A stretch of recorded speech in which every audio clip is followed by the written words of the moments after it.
iOS was first revealed in 2007 and has arguably become the most influential operating system in history. Before it existed, mobile phone software was cumbersome, complicated, and visually unappealing.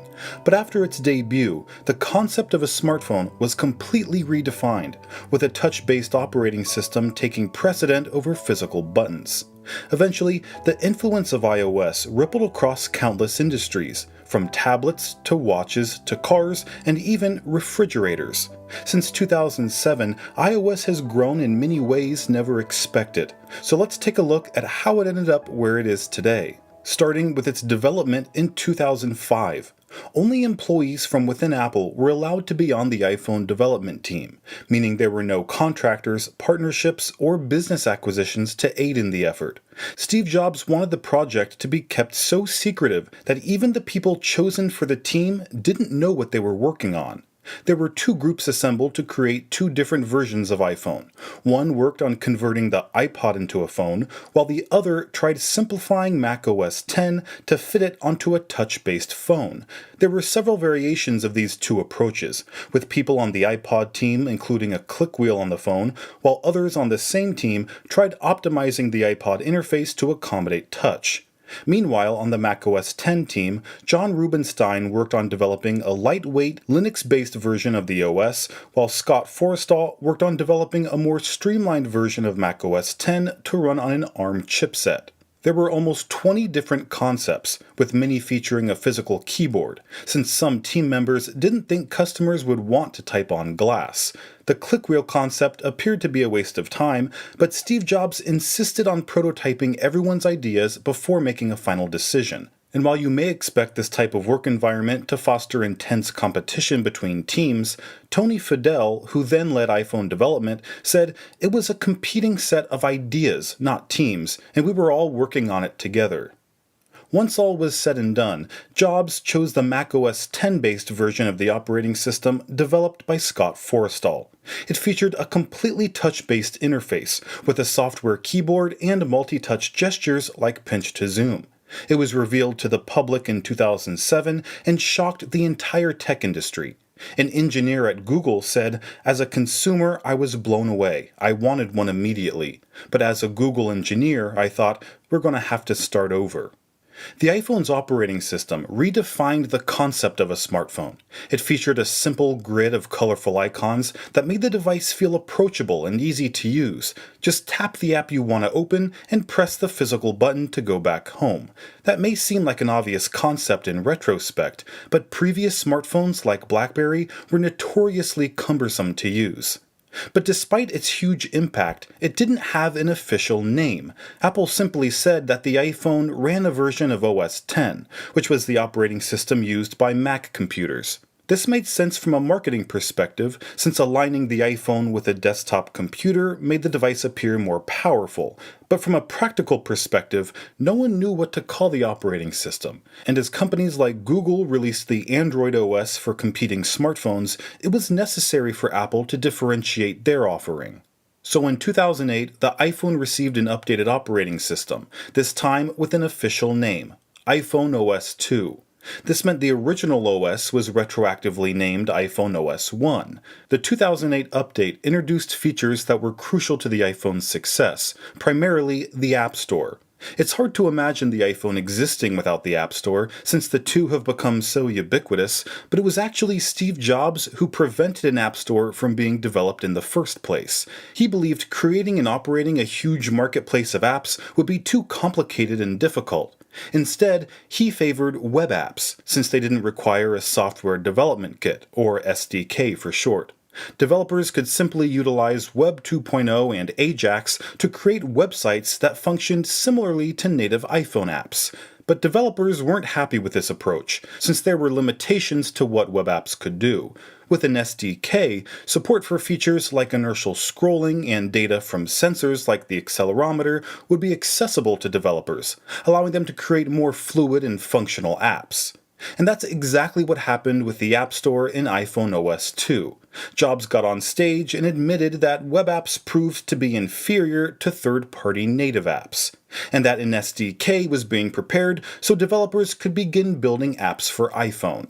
When the App Store finally opened in July 2008, it experienced more success than anyone imagined. In fact, Apple didn't even expect the App Store to turn a profit. The original goal of the store was to simply attract more smartphone customers to iPhone, but Apple's plans changed when the store opened. There were 500 apps available at launch that were downloaded a combined 10 million times in just 3 days. At that point, Apple recognized the store's profit potential and spent millions in ads, which popularized the phrase, "there's an app for that." But there was more to iPhone OS 2 than the App Store. It also introduced the screenshot feature, allowing users to take high-quality screen captures for the first time, and photo geotagging, which saved the GPS location data for every photo, so you could not only see when a photo was taken, but where. And for the first time, users could use a search field to find specific contacts instead of manually scrolling through the list. Mail also received a pretty big update. Previously, there was no way to view email attachments, but in iPhone OS 2, Apple began support for iWork and Microsoft Office attachments in Mail, which was a step in the right direction that would be expanded upon in future updates. They also added a better way to manage your mail with bulk delete and move, which allowed users to quickly select multiple emails to delete or move all at once, and image attachments could be saved to a user's photo library by simply holding down on the image and tapping Save. Parental controls were added for the first time in iPhone OS 2, which allowed parents to set certain restrictions on apps and purchases.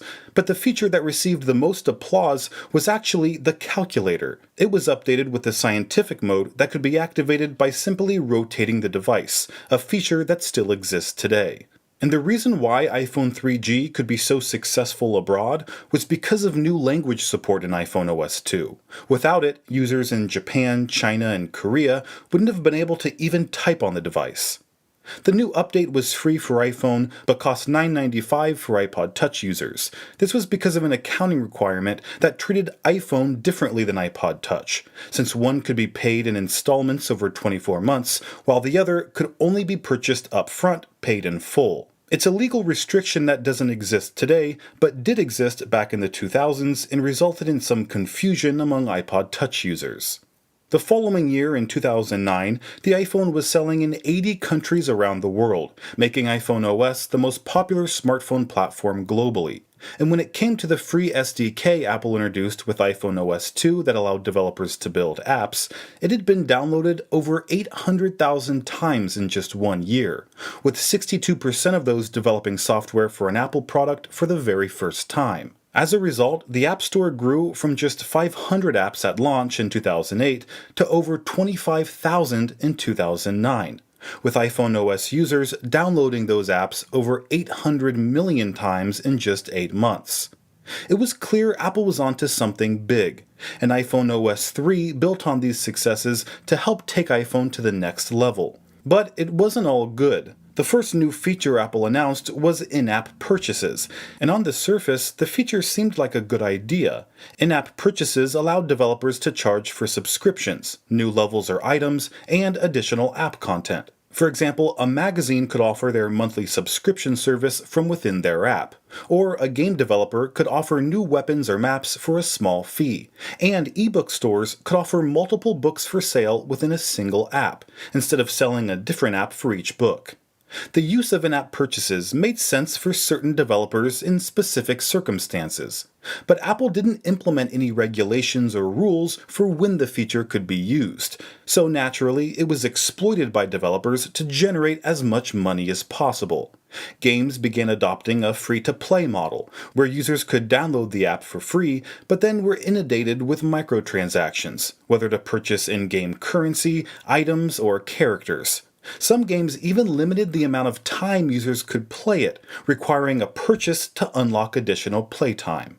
Other apps, especially in the productivity category, would advertise a specific feature like photo editing, but then lock the capability behind a paywall once users downloaded the app, requiring a one-time fee or even a subscription to simply edit photos. This was when the App Store went from being simple and fun to confusing and frustrating. It's something the App Store still struggles with today, and it's why many longtime iPhone users look back on in-app purchases with bitterness.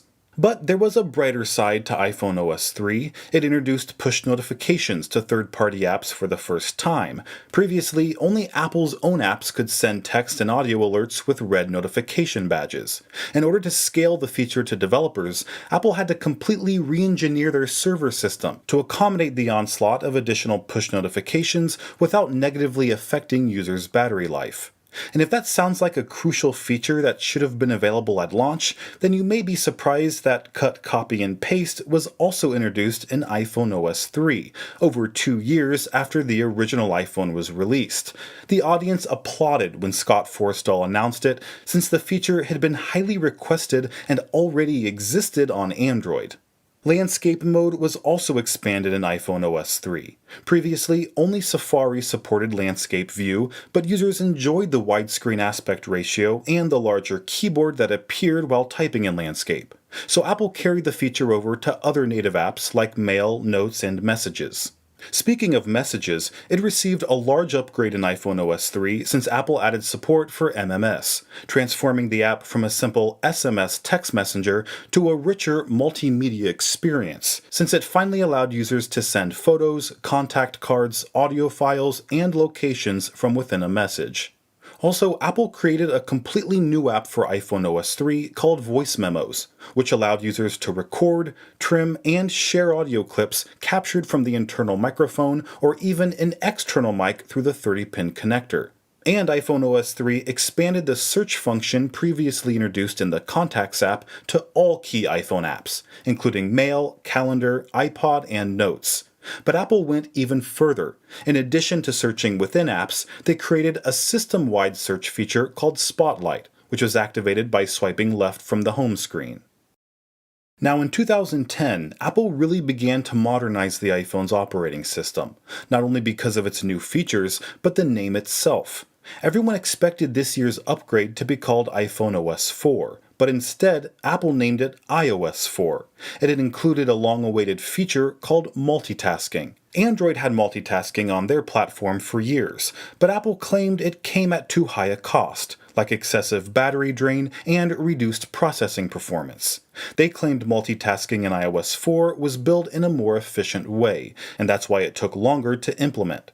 Either way, the feature solved a problem many users experienced every day. For example, if they tapped a website link in an email, they'd end up in Safari, with no way to quickly jump back to the Mail app. Instead, they'd have to press the Home button and find the Mail app to enter it again. This often made using iPhone feel slow and inconvenient, which was why multitasking was such a crucial feature. In iOS 4, users could simply double-click the Home button to find a drawer of recently used apps.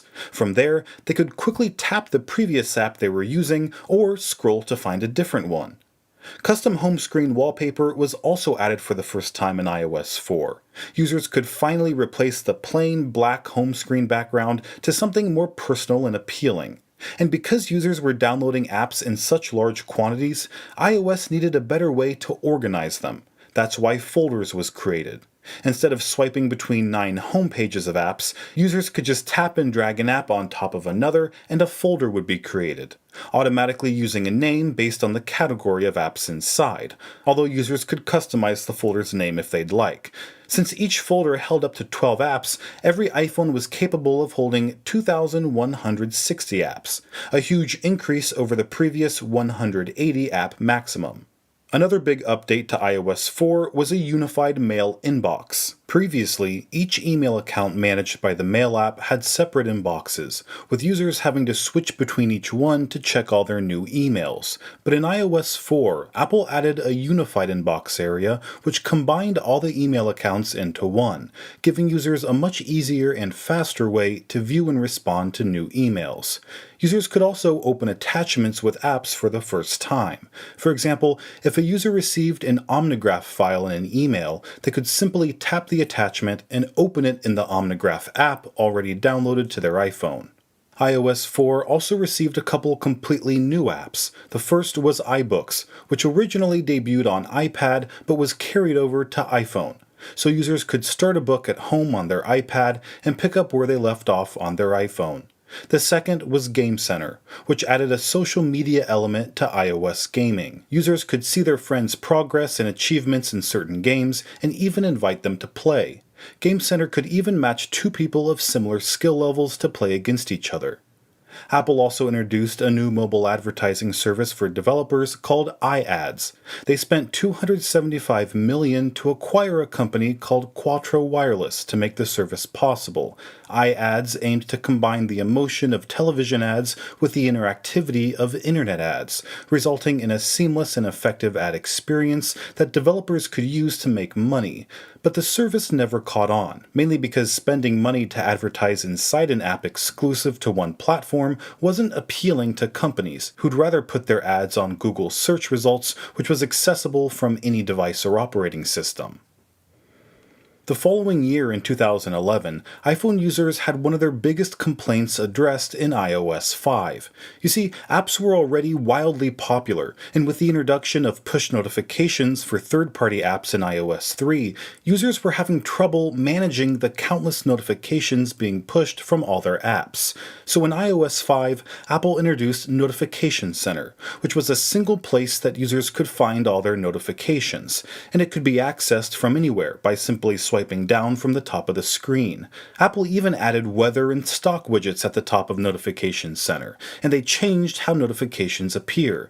Instead of a pop-up window that interrupts what you're doing, notifications simply roll in from the top in a much more discreet way, allowing you to continue playing a game or reading a book without something getting in the way. Apple also introduced notifications on the lock screen, which allowed users to quickly see what they missed while their phone was asleep.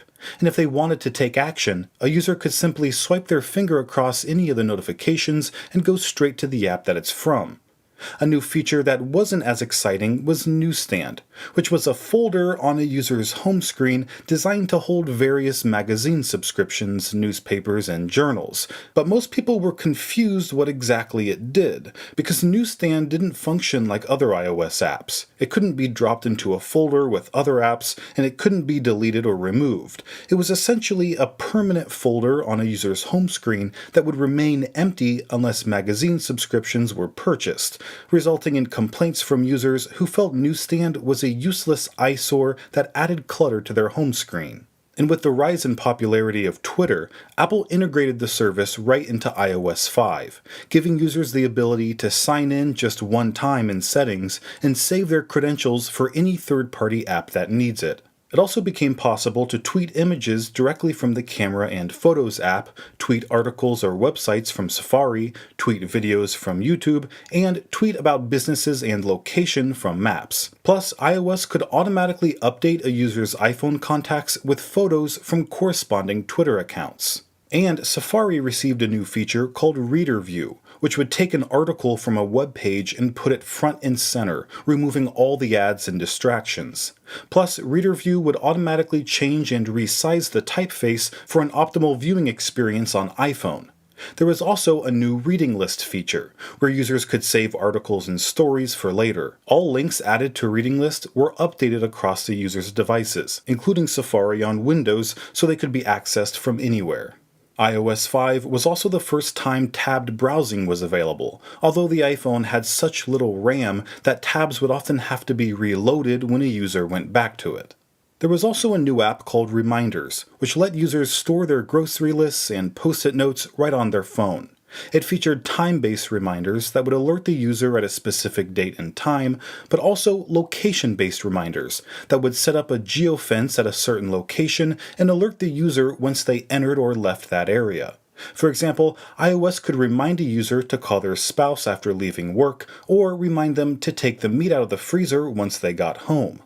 Another major upgrade in iOS 5 was the camera, which, for the first time, featured a shortcut on the lock screen, so users could quickly wake their phone and launch the camera app without missing the special moment they're trying to capture.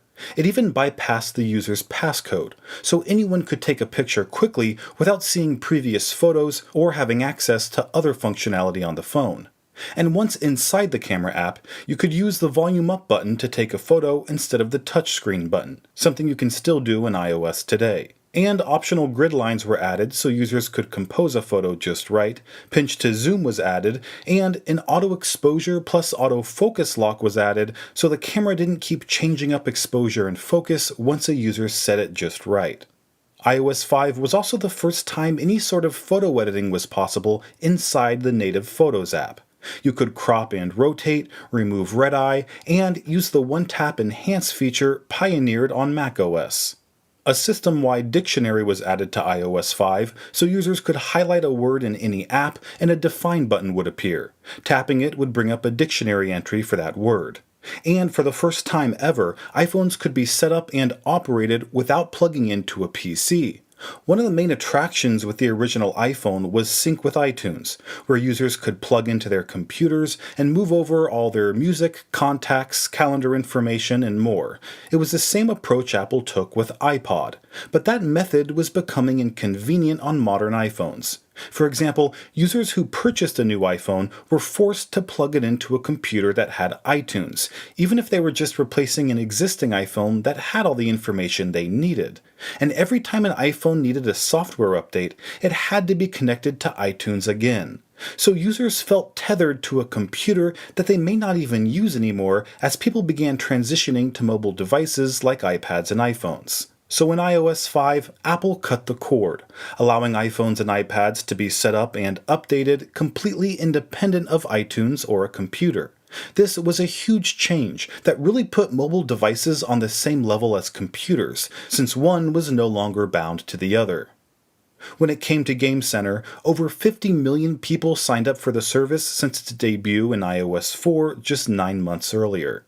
And Apple added a few new capabilities, like profile photos, achievement points, friend recommendations, and game recommendations, which allows you to find and download new games from within the Game Center app. Finally, turn-based game support let users keep track of whose move it was in which game.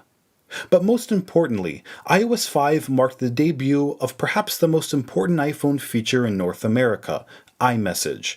Until this point, all messages sent from iPhone were green. That's why the Messages app itself is green instead of blue. But with iMessages, Apple created a completely new messaging service that worked between iOS users, including iPad and iPod Touch, in a very unique way.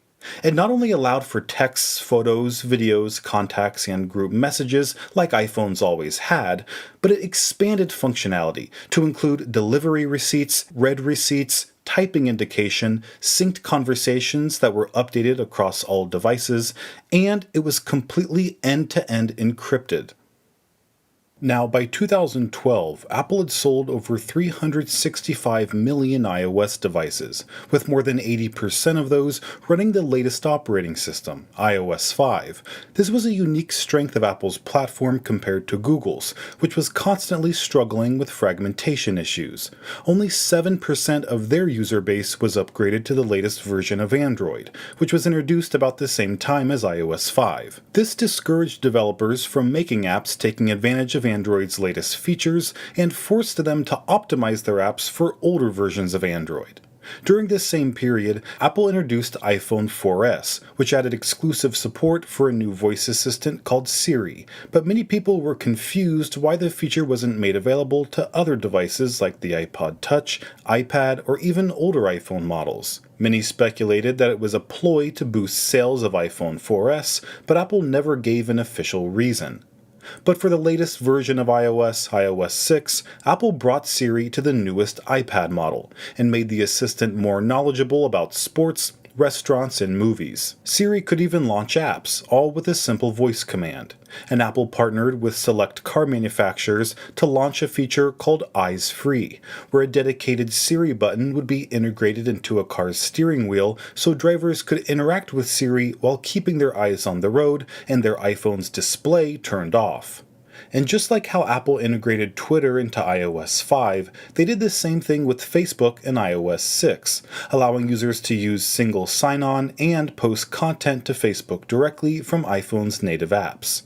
The iPhone app was updated with new reply features for incoming calls, like Reply with Message and Remind Me Later, allowing users to quickly send a text message to someone calling them or reminding the user to call them back later.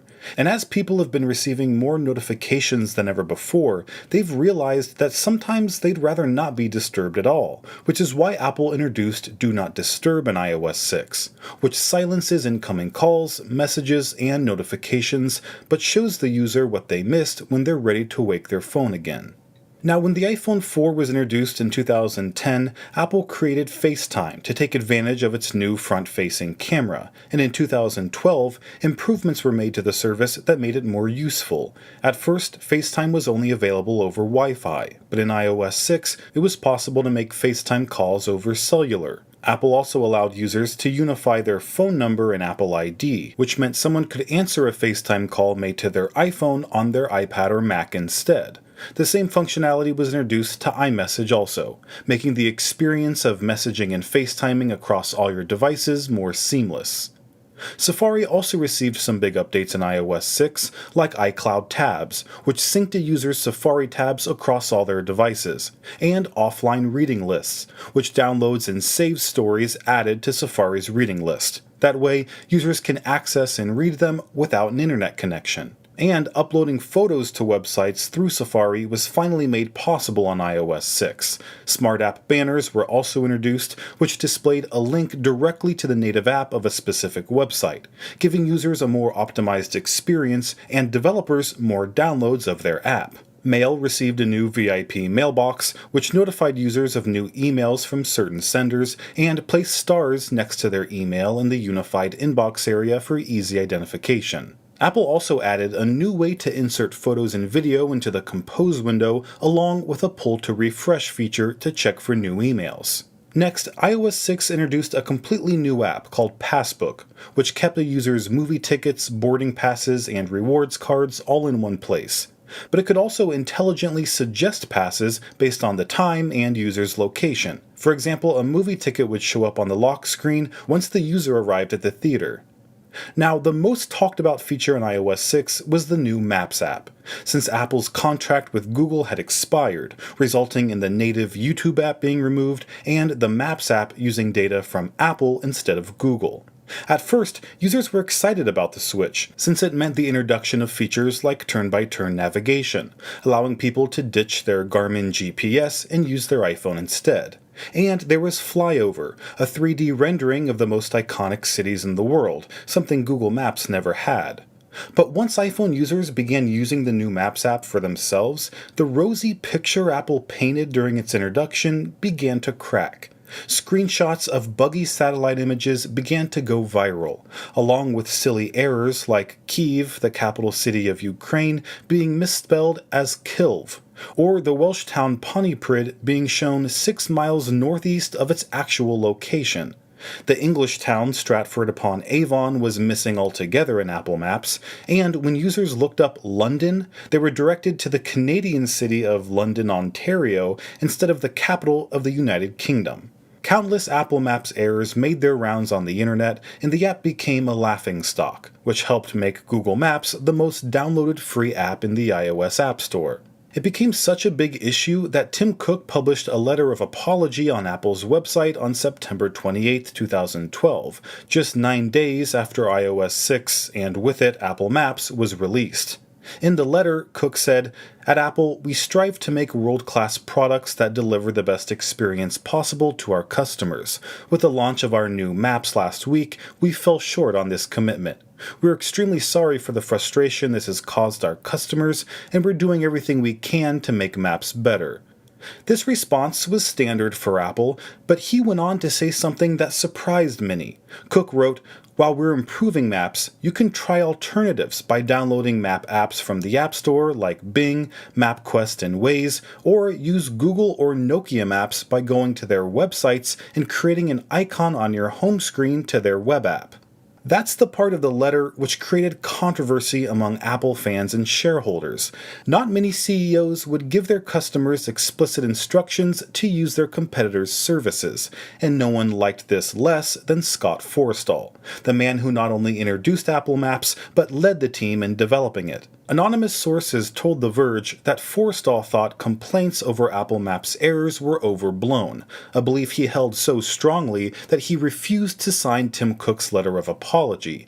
Many inside Apple felt this was the last straw for Forstall, who developed enemies among the company's executive team over the years. Even Jonathan Ive, Apple's longtime head of industrial design, allegedly refused to attend meetings in the same room as Forstall unless Cook was there to mediate. And since he refused to sign the letter of apology, Cook decided to remove Forstall from Apple's team entirely, with his 2013 departure being announced on October 29, 2012, just 1 month after Apple Maps was released. This shakeup of Apple's executive team had a dramatic impact on the following version of iOS, as Jonathan Ive took over software design in addition to hardware. You see, there was a long-standing dispute over the interface of iOS. Steve Jobs and Scott Forstall favored skeuomorphism, or software features that mimicked physical objects, like a Notes app that looked like a real notebook, complete with leather stitching. But there was an opposing view that favored minimalism and simplicity, of which Jonathan Ive was an advocate. And since he took control of iOS's user interface from Scott Forstall, iOS 7 became a highly anticipated release. And the hype was well worth it, since in 2013, iOS 7 proved to be the most dramatic change to the iPhone's operating system since the original release in 2007. Its introduction video earned Apple a standing ovation, and Tim Cook an I love you. Love you. Thank you. This major effort. The interface of iOS 7 was completely changed, transitioning from a skeuomorphic design full of reflections, shadows, and textures to a completely minimal and flat design. Craig Federighi even said this during the reveal. And Game Center, we just completely ran out of green felt. And wood as well. This has got to be good for the environment. But there was more to iOS 7 than its appearance. Apple added some incredible new features that elevated the platform to a new level, starting with Control Center. By swiping up from the bottom of iPhone's screen, users could access shortcuts to their most used features, like Wi-Fi, Bluetooth, airplane mode, brightness, and music playback. You could even turn on a flashlight and access the calculator from Control Center.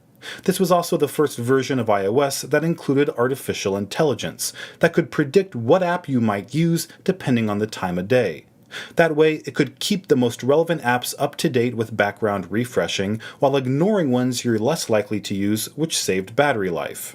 And one of the most crucial features on the platform was introduced in iOS 7, AirDrop. It allowed people to share files with nearby iOS users with just a tap. This was in response to an Android file sharing feature that required users to touch their devices together, which is why Craig Federighi clarified this. And you know, if you want to share with multiple people, you just tap, tap, tap. No need to wander around the room bumping your phone with others.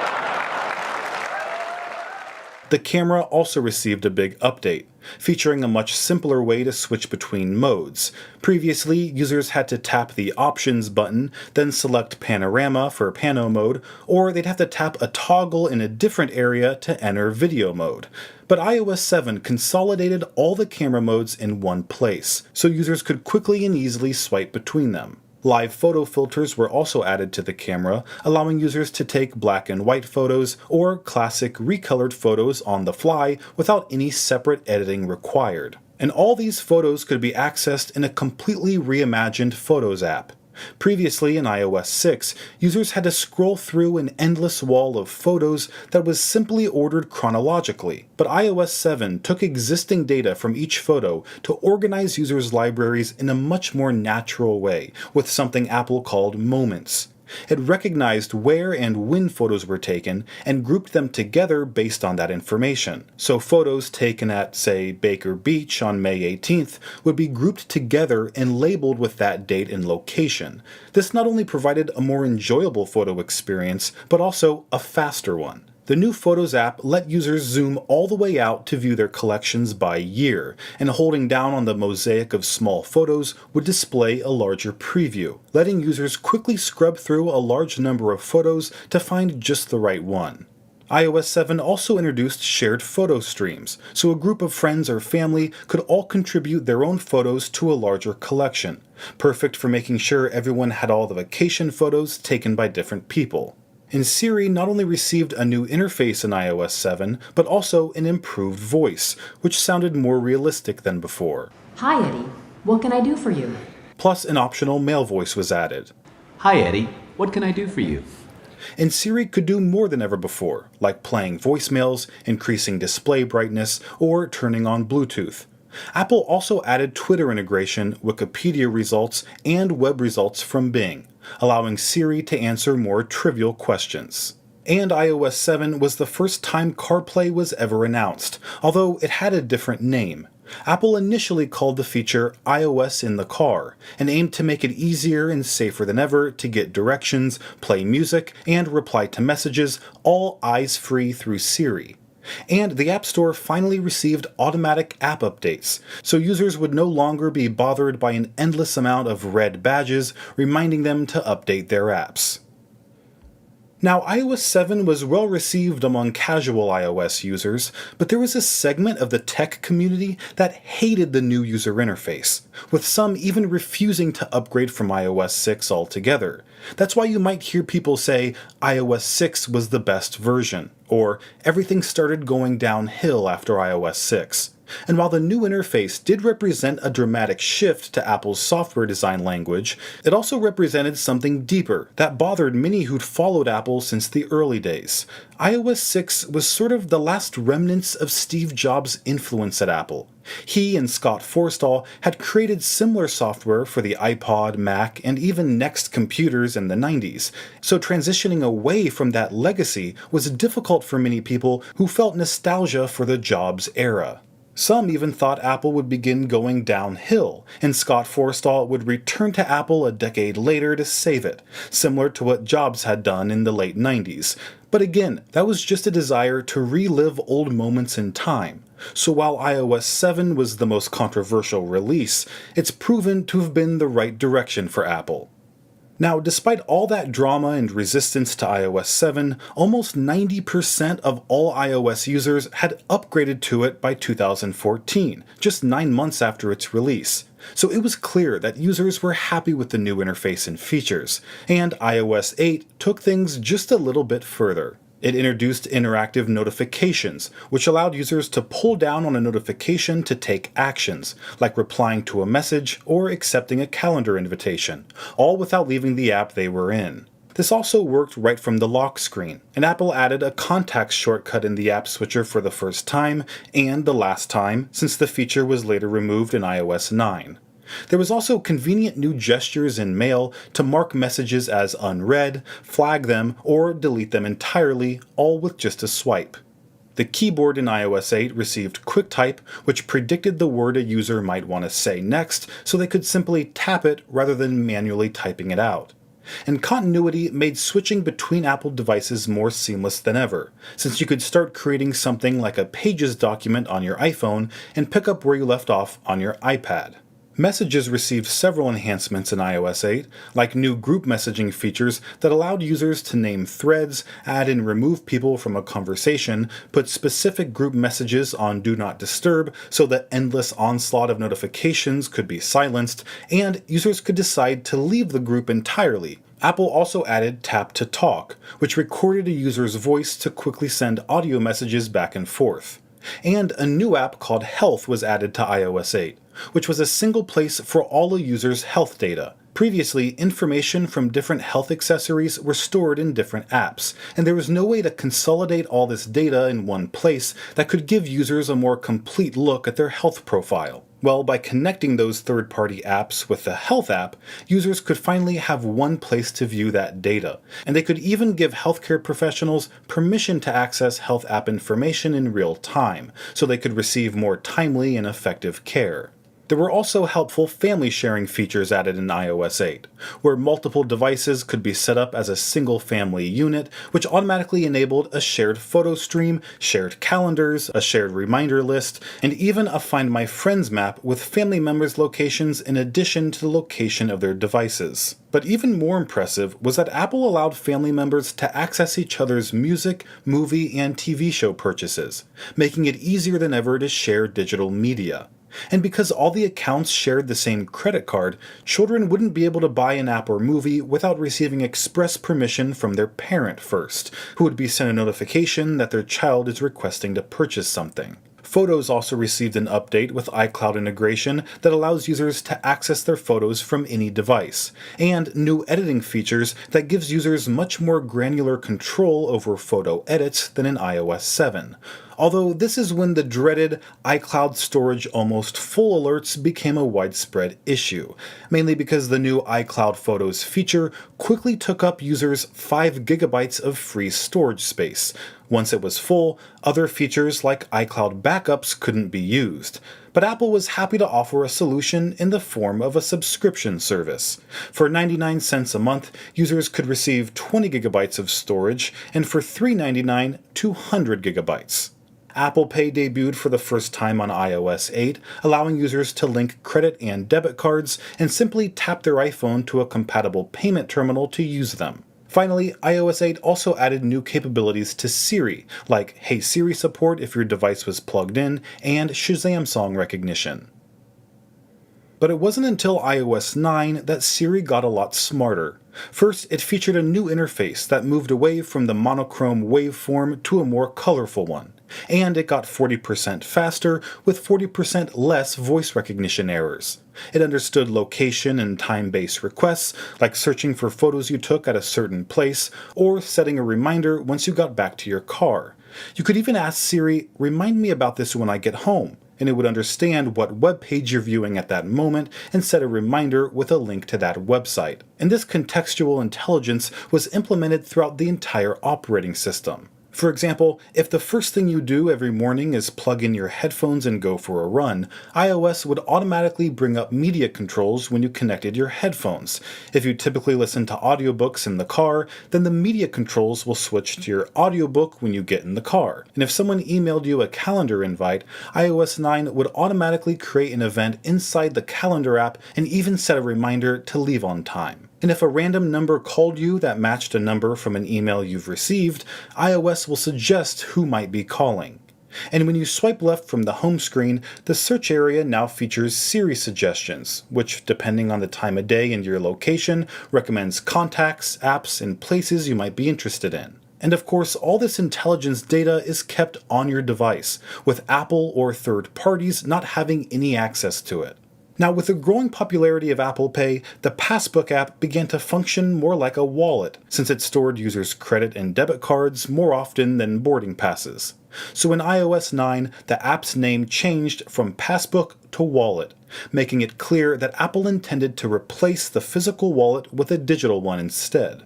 The Notes app received several enhancements, like a new toolbar that made formatting notes easier, allowing users to add checklists, add photos and video, and even draw diagrams with their finger. Even Safari allowed links to be saved directly to a note.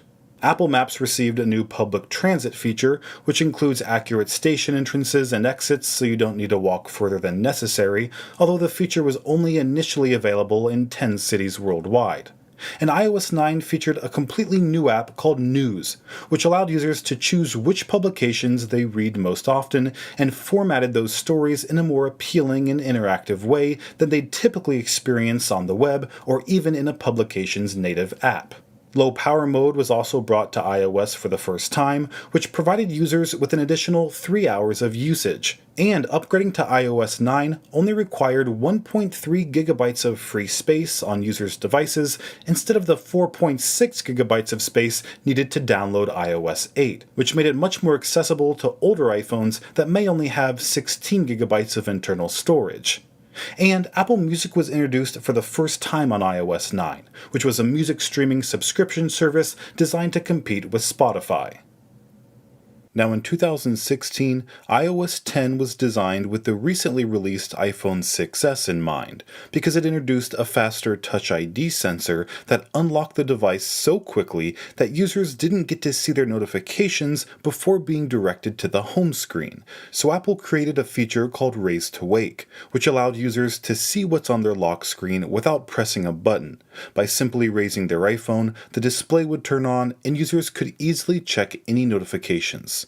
And because of the 6S's new 3D Touch feature, iOS added Peek and Pop, which allowed users to press a notification to preview it and take actions, like responding to a text or seeing a live status update of their Uber car right from the lock screen. Control Center was also redesigned and featured a media control panel that users could swipe to access. And for the first time, users could simply swipe left on the lock screen to access the camera, while sliding to the right allowed users to see their widgets. And in iOS 10, Apple did something fairly unexpected by opening up Siri to developers, allowing users to send WeChat messages or even book an Uber ride all through Siri. QuickType also became smarter, with a deeper understanding of sentence context and the ability to share your location, contact information, and recent addresses at just the right time depending on the conversation. In Photos, the new Places map allows users to see where their photos were taken, and facial recognition automatically builds albums based on individual people, even matching faces to names based on photos in your contacts list. And the same deep learning technology is applied to objects and scenery, so iOS knows what's in the photo, like a horse, water, or a mountain. And this enabled a feature called Memories, which groups photos together based on places, people, and topics, then creates a movie so you can experience past memories in a way never before possible. The Maps app was redesigned and updated with more advanced search features. It included traffic en route and a new dynamic view to better see which street to turn on and what traffic looks like further ahead. There are also quick controls that show you gas stations or food along your route, and Maps will tell you how much longer the trip will take if you stop there. Now, the iOS in the Car feature introduced back in iOS 7 had since been renamed CarPlay and was available in most new vehicles. But iOS 10 added a new feature that allowed turn-by-turn directions to be displayed in the car's instrument cluster, although the feature was only ever implemented on a few cars. At this point, Apple Music had been out for a year and accumulated 15 million paid subscribers. The app's interface was completely redesigned, and navigation became much simpler and more intuitive. The News app also received a facelift, along with support for subscriptions and breaking news notifications. And a completely new app called Home was introduced in iOS 10, which gave users a place to organize and control their smart home accessories. Scenes could be created, which saved settings for a group of accessories for a specific purpose, like turning off all the lights and locking the front door before bed. And these scenes could be controlled through Siri or even in Control Center. And interactive notifications allows HomeKit doorbells to deliver a live video feed inside a notification right from the lock screen. But one of my favorite features of iOS 10 was voicemail transcriptions in the Phone app. Users no longer had to spend time listening to each and every voicemail. Instead, they could be transcribed into text, allowing voicemails to be read quickly and easily. And with the rise of robocalls, iOS could mark suspicious numbers as possible spam calls. In Messages, sending links became much more appealing, since support for rich links allowed for photos and video from that link to be displayed right in the message. And if you sent a string of 3 emoji or less, they would be displayed 3 times larger in the message field. Plus, QuickType could suggest emoji you might want to use based on what you're saying.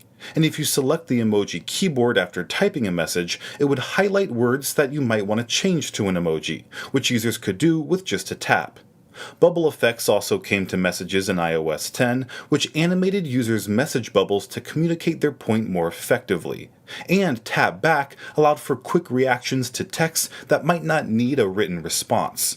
But sometimes a personal response is needed, which is why handwritten messages were introduced, to give a personal touch that can't be captured through text. Also, full screen effects were added, like fireworks, balloons, or confetti. Now, even though Messages already received a big update in iOS 10, Apple took things even further in 2017 with iOS 11. They added an app drawer so users could quickly access third-party apps, stickers, and GIFs, and finally, Apple brought Messages to iCloud, so when you sign into a new device, all your previous messages and conversations will be synced. Apple Pay was integrated into Messages with the ability to send and receive money, similar to Venmo or Cash App. Siri received new, even more natural-sounding voices, plus a brand new interface and the ability to translate. The camera app now captures photos and video in new file formats that result in 2 times better compression, taking up half the storage space on your iPhone or iCloud. And Control Center has been redesigned once again, going from 2 pages to just 1. 3D Touch allowed larger panes of controls to shrink down when not in focus, and Notification Center integrated directly into the lock screen with just a swipe up. Live photos could also be edited, and effects like boomerang could be added.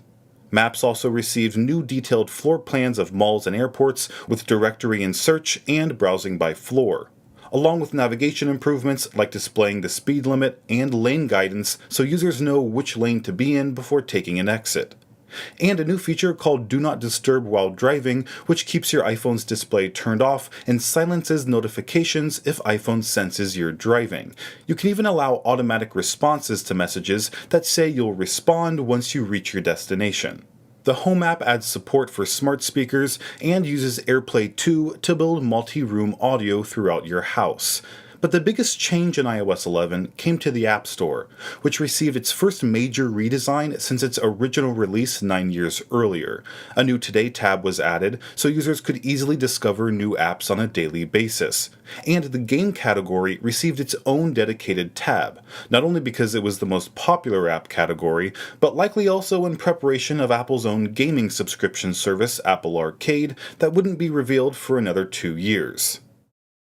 Now in 2018, iOS 12 was all about optimization and efficiency, especially for older devices, with Apple being able to offer it on every device that was supported by iOS 11, which at that moment represented the largest base of device support in the history of iOS. But Apple didn't just want to run iOS 12 on older devices, they wanted it to run better. For example, a 4-year-old iPhone 6s running iOS 12 would launch apps 40% faster, the keyboard would appear 50% faster, and opening the camera from the lock screen would be 70% faster. Apple also wanted to improve all devices' speed while under load, which they were able to make 2 times faster. iOS 12 was also the first time Apple introduced augmented reality, or AR, to iPhone, working with Pixar to create a new file format that would accommodate the type of AR experiences Apple wanted to deliver. And they created a new app called Measure to demonstrate the practical use of AR. It allowed users to simply point their iPhone's camera at a real-life object and create a line between 2 points, then a measurement would be provided. The Photos app received a new feature called Search Suggestions, which showcases key moments, people, and places that are most important to you. And Photos now indexes over 4 million events, like sports games and concerts, so you can search for an event you attended and see photos you took. There's also a new tab called For You, which shows memories, featured photos, effects suggestions, shared album activity, and even sharing suggestions, which intelligently recommends photos you should send to other people who were also at the same event or in the photos. Siri Shortcuts was added in iOS 12, which allows third-party apps to create their own Siri commands. For example, the Tile app can create a shortcut that automatically locates a user's keys when they tell Siri, "I lost my keys." And Siri Suggestions learns what you do at what time, then suggests those actions so you don't have to do them manually, like ordering coffee in the morning or launching a workout app when you arrive at the gym. And with the Shortcuts app, users can create their own Siri shortcuts across multiple apps any way they like. The Stocks app received a new design, along with voice memos, and the iBooks app was updated along with its name, which changed to Apple Books. CarPlay was updated with support for third-party navigation apps, and new features were added to iOS to prevent your iPhone from becoming too distracting, like Do Not Disturb at bedtime, which displays a dark screen while you're in bed and hides any new notifications. and grouped notifications, which prevents an endless wall of notifications by grouping them by app or topic. With just one swipe, an entire group of notifications can be dismissed. Lastly, Screen Time, which sends users a weekly report of how they used their iPhone, sharing how many minutes of time was spent in each app, how many times they picked up their iPhone each hour, and which apps sent the most notifications. With this data, users can even set app limits, which will track how much time they've spent each day using an app and even notify them when their time is almost up. Now, the recently released iPhone X brought Animoji to iOS 11, which used face tracking to create fun animated emoji. And in iOS 12, Apple added support for tongue tracking, and added additional emoji like ghost, koala, tiger, and T-Rex. Plus, Memoji was added for the first time, allowing users to create and customize their own emoji that best represents them. Group FaceTime was also available in iOS 12, which allowed users to FaceTime with up to 32 people at once. Now in 2019, Apple revealed iOS 13, which introduced one of the most requested features in the iPhone's history, and that was dark mode. Apple even made a short video revealing the feature, something they'd never done before. Dark mode took the bright white backgrounds of iPhone's native apps and turned them black, which made using the device at night much more comfortable, not only for the user, but for people around them, since they wouldn't be distracted by the glowing white light of the iPhone's display. But there was more to iOS 13 than dark mode.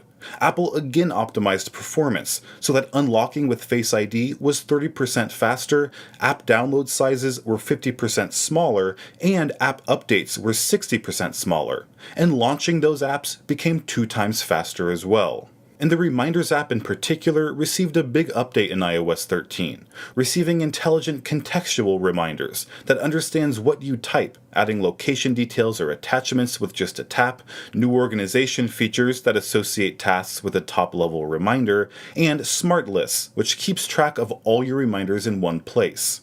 Apple Maps also received the biggest update since its launch 7 years earlier, with Apple using LiDAR on hundreds of planes and cars to collect new map data that allowed them to rebuild the app from the ground up. The results were impressive, with more accurate data for roads, bridges, parks, beaches, and more, and a new favorites bar allowed users to access places they go most often with just a tap, while collections let users save many different places in one list that could be shared with friends. But the biggest new feature was Look Around, similar to Google's Street View, that gave users a perspective of what an area actually looked like from the ground level. But Apple's differentiating factor was the smooth transitions as users navigated down a street with Look Around, something that was more choppy on Google Maps. Apple also made privacy enhancements in iOS 13, with new anti-tracking features and Sign In with Apple, which allowed users to create new accounts in supported apps without revealing any personal information, all with the ease of Face ID or Touch ID. And if apps requested your email, users could optionally use a randomly generated email address that relays messages to your real email, so that information stays private. There was also HomeKit Secure Video, which addresses the issue of home security cameras sending video footage to the cloud to be analyzed. Instead, Apple could analyze the video in a user's own home using their iPad, HomePod, or Apple TV. Then it'd be encrypted and securely sent to iCloud where no one, not even Apple, could see it. And since Memoji were becoming more popular in the past year, Apple added even more customization options when making them. Plus, Memoji stickers were also added for the first time, which supported not only devices with Face ID, but any device with an A9 chip or later. Photos added new editing effects that could also be applied to video footage for the first time, and in the new Days tab, Intelligent Organization removed the clutter from the user's photo libraries and just focused on the best shots. With the Months tab, users' most important moments are grouped together into events, so it feels more like a diary of their life rather than a wall of random photos, while Years shows us users' similar events of that day in previous years, adding a more emotional photo viewing experience. Announced Messages came in iOS 13, which let Siri read a user's text messages as they were received, although this was something that annoyed many people who promptly turned off the feature. But audio sharing was received much better among users, who liked the idea of sharing audio they were listening to with just a tap. And handoff with HomePod meant users could keep listening to their music when they got home by simply holding their iPhone close to HomePod. CarPlay also received a big update with redesigned apps, a new Siri, and a new widgets dashboard, where drivers could see their directions, audio controls, and Siri suggestions all in one place. And Siri's Voices was updated once again, using a machine learning technology called neural text-to-speech, which made the cadence of longer sentences sound more natural. Lastly, Silence Unknown Callers was added to iOS 13, which sent calls from random numbers, typically spam calls, straight to voicemail, then gave users a notification that the call was received. In 2020, iOS 14 was revealed, which added crucial improvements to the iPhone experience, like App Library. It solved the problem of managing pages and pages of apps that users may forget are even there. App Library took all those apps and automatically organized them into categories, and since users no longer needed those extra pages of random apps, they could easily hide them in jiggle mode. And the introduction of widgets on the home screen allowed a level of customization never before possible on iOS. Picture-in-picture mode was also available, something previously only on iPad. When it came to Siri, users finally got the update they were asking for, with a new compact interface that no longer obscured content on the screen. There was also a new app called Translate, which featured conversation mode, a side-by-side view that automatically detected the language spoken and translated it accordingly. In Messages, users' most important conversations could now be pinned, so they don't get lost in a long list. Memoji received even more customization options, including face coverings, while inline replies and mentions made group conversations easier to follow. And group conversations could now be customized with a photo, emoji, and even a dedicated group name. Apple Maps received a new feature called Guides, which helped visitors in a new city discover places to eat, shop, or explore, in addition to cycling directions, which helps users navigate along bike paths, bike lanes, and roads. It accounts for elevation and even notifies users if the road will be quiet or busy, and if they'll have to carry their bike up a flight of stairs. EV routing was also added to Maps, but it was only available when connected to a supported vehicle, of which there are still very few. Similarly, the new digital car key feature of iOS 14 that allowed users to unlock their car with their iPhone only worked on compatible cars, which, at launch, was only one, the BMW Series 5. And to help users with the complications of downloading different apps for various places and services, Apple created App Clips, which is a mini version of a full-sized app that could be quickly downloaded the moment you need it. Although even today, the feature hasn't caught on the way Apple expected. In 2021, iOS 15 helped users stay connected, find focus, and capitalize on their device's intelligence, starting with FaceTime, which receives support for spatial audio, making it sound like the person you're talking to is in the room with you. Voice isolation was also added, which used machine learning to block out ambient noise and help your voice sound clearer. But if you wanted all the background sound to come through, you could switch to wide spectrum, which enhances ambient noise in addition to your voice so the person on the other end can hear it all. Grid View was also added, which helped make group calls easier to follow, and Portrait Mode, which blurs the background and puts the focus on you. FaceTime Links allowed users to plan calls in advance by sharing links through Messages, email, WhatsApp, or even through a calendar event. And for the first time, Windows and Android users can join a FaceTime call through the same link.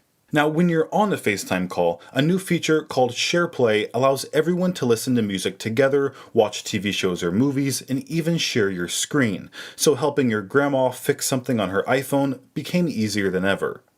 And in Messages, links sent by family and friends are saved to a new Shared With You area in their respective apps, so Safari features a section of links received through Messages. And the News app has a section of shared articles, allowing you to view these shared links on your own time instead of checking it out straight away. Even the Photos app saves photos shared by other people through Messages and organizes them into your library without you having to do anything. Plus, it's smart enough to ignore screenshots and memes so those don't begin to clutter up your photo library. And with a new feature called Focus, users can decide what notifications they receive at what time, along with notification summaries that allow only time-sensitive notifications to be delivered in the moment, while everything else is displayed later in a notification summary, which can be delivered whenever you choose, like in the morning or evening. And Apple made it easy for others to see when you don't want to be disturbed with statuses in messages, so they know when to send a message and when to hold off.